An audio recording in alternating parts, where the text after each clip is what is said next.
Driver ने मेरी पत्नी के साथ रमाशंकर ग्राम प्रधान होने के साथ साथ जमीन की खरीद फरोख्त यानी प्रॉपर्टी डीलिंग का भी काम करता था। इसलिए इलाके में उसकी अच्छी खासी जान पहचान थी। सुबह सुबह उसे कोतवाली में देखकर पहरे पर तैनात संतरी ने पूछा, क्या बात है प्रधान जी, आज सुबह सुबह ही आ गए? कोई खास काम पड़ गया क्या? हाँ, थोड़ी परेशानी वाली बात है। कोतवाल साहब बैठे हैं क्या? ग्राम प्रधान रामाशंकर ने पूछा। आप तो जानते हैं, कोतवाल साहब सुबह सुबह ही बैठ जाते हैं। जाइए, साहब बैठे हैं, संतरी ने कहा। रमाशंकर कोतवाली प्रभारी के ऑफिस की ओर बढ़ गया। कोतवाली प्रभारी कमरुद्दीन सिपाहियों को उस दिन का काम समझा रहे थे। तभी ग्राम प्रधान रमाशंकर ने उन्हें नमस्कार किया तो उन्होंने उसे सामने पड़ी कुर्सी पर बैठने का इशारा किया। वह कुर्सी पर बैठ तो गया, लेकिन बार बार करवट बदलता रहा। उसे उस तरह करवट बदलते देख कोतवाली प्रभारी को लगा कि किसी वजह से यह कुछ ज्यादा ही परेशान है। उन्होंने कहा, क्या बात है प्रधान जी, आज कुछ ज्यादा ही परेशान लग रहे हो? कोतवाल साहब, बात ही कुछ ऐसी है कि समझ में नहीं आ रहा है कि कैसे कहूँ। ग्राम प्रधान रमाशंकर ने कहा, जो भी परेशानी हो बताइए, इसमें सोचने समझने की क्या बात है? कोतवाली प्रभारी ने कहा, साहब, मेरी पत्नी कल शाम से गायब है। पहले तो मैंने सोचा था कि वह मायके गई होगी, लेकिन जब वहां फोन किया तो पता चला कि वह वहां भी नहीं है। आप पूरी बात बताइए कि यह सब कैसे और कब हुआ। उसी के बाद हम किसी नतीजे पर पहुंच पाएंगे। कल शाम को मेरी पत्नी मंजुलता हमारे ड्राइवर रामकरण के साथ टाटा सफारी कार से खरीदारी के लिए मोहनलालगंज बाजार गई थी। बाजार पहुंचकर उसने ड्राइवर से कार वापस ले जाने के लिए कहा। उसने कहा था कि वहां से वह मायके जाना चाहती हैं। ड्राइवर लौट गया। रात को मैंने ससुराल फोन किया कि अब तक वह वहां पहुंच गई होगी, लेकिन पता चला कि वह वहां नहीं पहुंची है। इसके बाद मैं परेशान हो गया, इधर उधर पता किया। जब कहीं से उसके बारे में कोई जानकारी नहीं मिली तो आपके पास चला आया। ग्राम प्रधान रमाशंकर ने पूरी बात बताई। ग्राम प्रधान रमाशंकर की पत्नी मंजुलता का इस तरह अचानक गायब हो जाना हैरान करने वाली बात थी। वह कहीं बाहर की भी रहने वाली नहीं थी कि भटक गई हो। कोतवाली प्रभारी ने सहानुभूति जताते हुए कहा, प्रधान जी, आप रिपोर्ट लिखा दीजिए, हम उसकी तलाश करते हैं। आप भी तलाश करते रहिए। आप दोनों में लड़ाई झगड़ा तो नहीं हुआ था कि नाराज होकर वह बिना बताए किसी रिश्तेदार के यहाँ चली गई हो? मोहनलालगंज बाजार से उन्हें कोई जबरदस्ती तो ले नहीं जा सकता। पुलिस और रमाशंकर अपने अपने हिसाब से मंजुलता की खोजबीन करते रहे। जब शाम तक उसके बारे में कुछ पता नहीं चला तो रमाशंकर के दोनों साले यानी मंजुलता के भाई त्रिलोकीदास और सत्यप्रकाश कोतवाली मोहनलालगंज पहुंचे। उन्होंने कोतवाली प्रभारी से अपने बहनोई रमाशंकर और ड्राइवर रामकरण के खिलाफ नामजद मुकदमा दर्ज करने के लिए कहा। उनका कहना था कि रमाशंकर और उसके ड्राइवर को पता है कि मंजू कहाँ है। त्रिलोकीदास और सत्यप्रकाश का गांव शिवधर भी मोहनलालगंज कोतवाली के अंतर्गत आता था, जो मोहनलालगंज कस्बे से मात्र 2 किलोमीटर दूर था। उन्होंने अपनी बहन की शादी परसेनी गांव के मजरा रानी खेड़ा के रहने वाले रमाशंकर रावत के साथ सन 2020 में की थी। इन 10 सालों में रमाशंकर ने खूब तरक्की कर ली थी। ग्राम प्रधान बनने के साथ ही उसने जमीन की खरीद फरोख्त का काम शुरू कर दिया था, जिससे उसने खूब पैसा कमाया था। इसकी वजह यही थी कि लखनऊ से सटे होने की वजह से यहाँ की जमीनों के दाम आसमान छूने लगे हैं। रमाशंकर और मंजुलता के 3 बच्चे थे। सबसे बड़ी बेटी शेली 10 साल की है, जो स्कूल जाती है। उससे छोटा बेटा शिवम 7 साल का है, तो उससे छोटी बेटी राशि 2.5 साल की। मंजू अपनी गृहस्थी में पूरी तरह से खुश थी। उसे इस बात की खुशी थी कि उसके अच्छे दिन आ गए थे। ग्राम प्रधान बनने के साथ ही पति बड़ा आदमी बन गया था, लेकिन वह घर में कम समय दे पा रहा था। इससे मंजुलता को लगने लगा था कि वह पैसे के पीछे कुछ ज्यादा ही भाग रहा है। इस बात को लेकर दोनों में अक्सर कहासुनी भी होती रहती थी। इसकी खास वजह यह थी कि मंजू को लगने लगा था कि उसके पति के संबंध कुछ अन्य औरतों से बन गए हैं। मंजुलता के काम और बात व्यवहार से ससुराल के बाकी लोग बहुत खुश रहते थे। उसके ससुर पूर्णमासी रावत उसे बहुत मानते थे। उनका बेटा रमाशंकर तो अपने काम में व्यस्त रहता था, इसलिए घर की सारी जरूरतों का ख्याल मंजुलता ही रखती थी। वह सास ससुर की खूब सेवा करती थी, इसलिए उसके गायब होने से पति पत्नी बहुत परेशान थे। मंजुलता के भाइयों को रमाशंकर पर ही संदेह था, लेकिन कोई सबूत न होने की वजह से वे कुछ कर नहीं पा रहे थे। वे सिर्फ ड्राइवर रामकरण के खिलाफ मुकदमा दर्ज करने के लिए पुलिस पर दबाव डाल रहे थे, जबकि कोतवाली प्रभारी इसके लिए तैयार नहीं थे। जब कोतवाली प्रभारी ने रिपोर्ट दर्ज नहीं की, तो सत्यप्रकाश क्षेत्राधिकारी राजेश यादव, एसपी सौमित्र यादव तथा एसएसपी प्रवीण कुमार से मिला।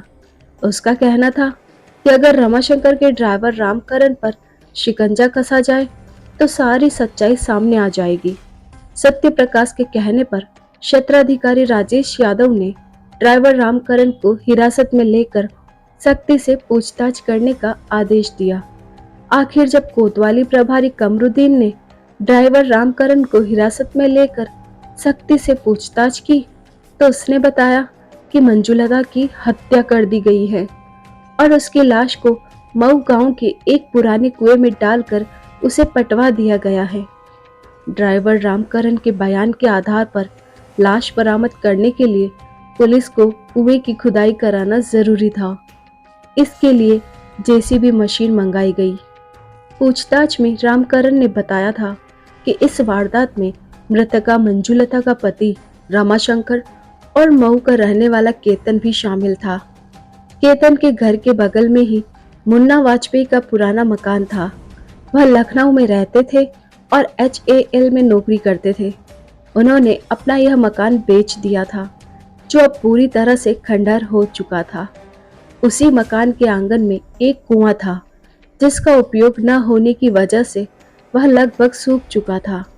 रामकरण ने पुलिस को बताया था कि मंजुलता की हत्या करके उसकी लाश को उसी कुएं में फेंक कर ऊपर से मकान का मलबा डालकर कुएं को पाट दिया गया था।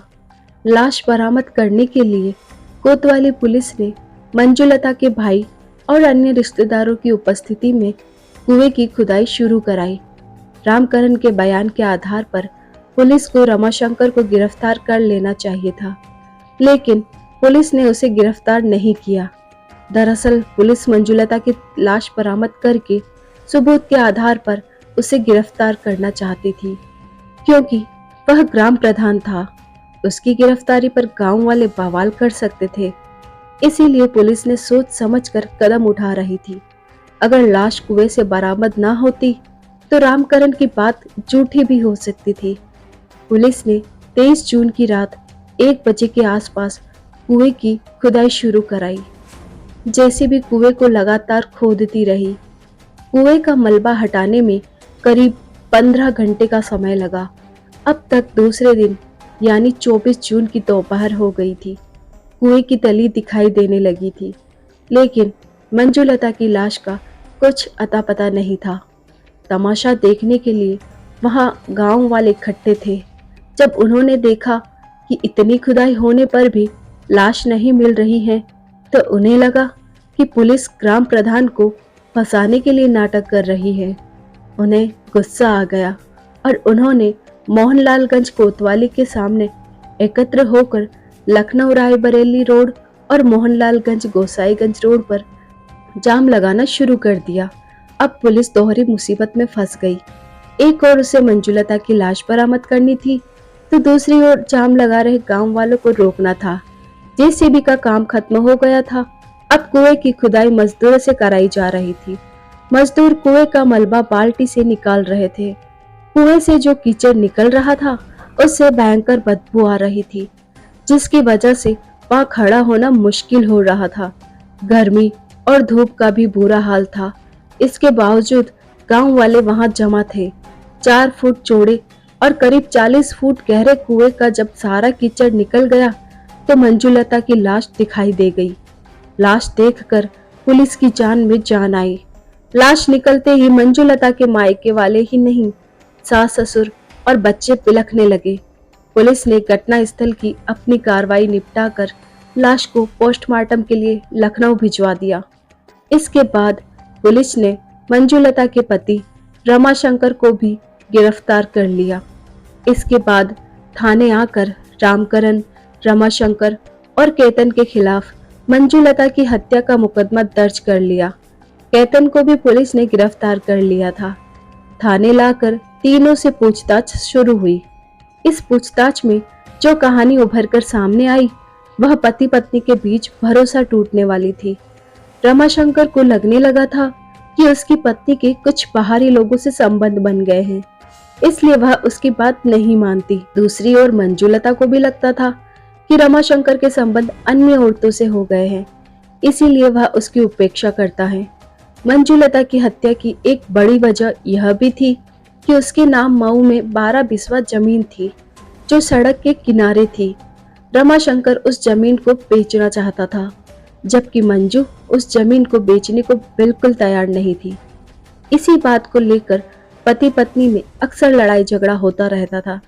रमाशंकर जमीन बेचने के लिए जब मंजू पर ज्यादा दबाव बनाने लगा तो मंजू गुस्से से बोली, तुम यह क्यों नहीं सोचते कि वह जमीन मेरे पिता ने मुझे दी है, वह मेरे लिए बहुत कीमती है, उसे मैं अपने जीते जी बिल्कुल नहीं बेच सकती। वह जमीन बड़ी अच्छी जगह पर है, अभी उसकी कीमत ठीक ठाक मिल जाएगी, उसी पैसे से हम तुम्हारे लिए दूसरी जगह जमीन खरीद देंगे। रमाशंकर ने मंजुलता को समझाया, तुम कुछ भी कहो, मैंने कह दिया कि वह जमीन मैं नहीं बेचूंगी तो नहीं बेचूंगी। मंजुलता गुस्से में बोली। रमाशंकर जमीन की खरीद फरोख्त से ही गरीब से अमीर बना था, इसीलिए उसे आदमी से ज्यादा जमीन की कीमत महत्व रखती थी, जबकि मंजू जमीन बेचकर पैसा कमाने के बजाय जमीन से जुड़ी अपनी भावनाओं को महत्व दे रही थी। जमीन की वजह से पति पत्नी के बीच की खाई चौड़ी होती जा रही थी। मंजू जिस तरह जिद पर अड़ी थी, उससे रमाशंकर को लगने लगा कि उसके पीछे कोई लगा है जो उसे भड़का रहा है। रमाशंकर को पत्नी के चरित्र पर संदेह हुआ तो उसने उसे रास्ते से हटाने का फैसला कर लिया। यह काम वह खुद तो कर नहीं सकता था, इसलिए उसने मऊ गांव के रहने वाले केतन से बात की और 50,000 रुपए में पत्नी की हत्या का ठेका दे दिया। इसके बाद 20,000 नकद और 10,000 का चेक एडवांस में दे दिया। 20,000 रुपए काम हो जाने के बाद देने का वादा किया। 15 जून को रमाशंकर के ड्राइवर रामकरण ने मंजू से कहा, भाभी जी, कुछ काम से मैं मोहनलालगंज बाजार जा रहा हूँ, अगर आपको चलना हो तो आप भी चल सकती हैं। घर के लड़ाई झगड़ों से परेशान मंजू ने सोचा कि कुछ दिनों के लिए वह बाजार चली जाए तो मन बहल जाएगा। वैसे जाते हुए बाजार से कुछ खरीदारी भी कर लेगी, इसलिए वह उसके साथ जाने के लिए तैयार हो गई। शाम को लौटते समय उसकी कार में केतन भी बैठ गया। माधवखेड़ा गांव के मोड़ के पास जब कार पहुंची तो वहां सन्नाटा देखकर केतन और रामकरण ने गला दबाकर मंजुलता की हत्या कर दी। इसके बाद रामकरण ने फोन करके इस बात की जानकारी रमाशंकर को दे दी। इसके बाद लाश को डिग्गी में रखकर केतन कार लेकर अपने गांव मऊ चला गया। रात 2 बजे केतन ने लाश को अपने मकान के बगल खंडहर हो चुके मुन्ना वाजपेयी के मकान में बने पुराने कुएं में डाल दिया। अगले दिन सुबह रमाशंकर ने केतन की मदद से उस कुएं को खंडहर हो चुके मकान के मलबे से पटवा दिया। पोस्टमार्टम रिपोर्ट के अनुसार हत्या करने से पहले मंजू को बेहोश किया गया था। उसे कोल्ड ड्रिंक में बेहोश होने की दवा पिलाई गई थी। उसके बाद उसका गला घोटा गया था। पोस्टमार्टम के बाद जब मंजुलता की लाश घर आई तो मायके वाले ही नहीं उसके ससुर पूर्णमासी अपनी पत्नी कौशल्या और मंजू के बच्चों को लेकर लाश के पास पहुंचे। बहू की लाश देखकर वह फपक पड़े। उन्होंने रोते हुए कहा, मंजू बहुत अच्छी बहू थी। जिस दिन से इसने हमारे घर में कदम रखा था, हमारे दिन बदल गए थे। मेरे बेटे ने बहू की हत्या करके मासूम बच्चों को बिना मां के कर दिया। ऐसे पापी को फांसी की सजा होनी चाहिए। शायद यह पहला मौका रहा होगा जब पिता ही अपने बेटे को फांसी की सजा देने की बात कर रहा था। बहू की लाश को मुखाग्नि देते हुए पूर्णमासी ने कहा, मैं अपने बेटे को जेल से छुड़ाने के लिए कोई प्रयास नहीं करूंगा। पूछताछ में रमाशंकर ने पुलिस को बताया था कि मंजू उस पर शक करती थी। उसे घर आने में देर हो जाती हो तो वह उससे तरह तरह के सवाल करती थी। उसका कहना था कि अगर वह उसकी हत्या न करवाता तो वह उसे मरवा देती, क्योंकि उसके कुछ अन्य लोगों से संबंध हो गए थे। कुछ भी रहा हो, रमाशंकर ने जो भी किया वह ठीक नहीं था। शायद उसे पैसे और पहुंच का घमंड हो गया था। उसकी पहुंच कुछ हद तक काम भी कर रही थी, लेकिन पुलिस अधिकारियों की दखल ने उसका सारा काम बिगाड़ दिया। अब शायद उसे अपने किए पर पश्चाताप हो रहा होगा, लेकिन इससे कुछ भी फायदा नहीं होगा। शक में उसने अपना ही घर बर्बाद कर दिया है। धन्यवाद दोस्तों। आई होप ये थ्रिलर कहानी आपको अच्छी लगी होगी। तो ऐसी और कहानी देखने के लिए, हमारे चैनल को सुनने के लिए हमारे चैनल को लाइक, शेयर और सब्सक्राइब कीजिए और बेल आइकन को प्रेस कीजिए। Thank you.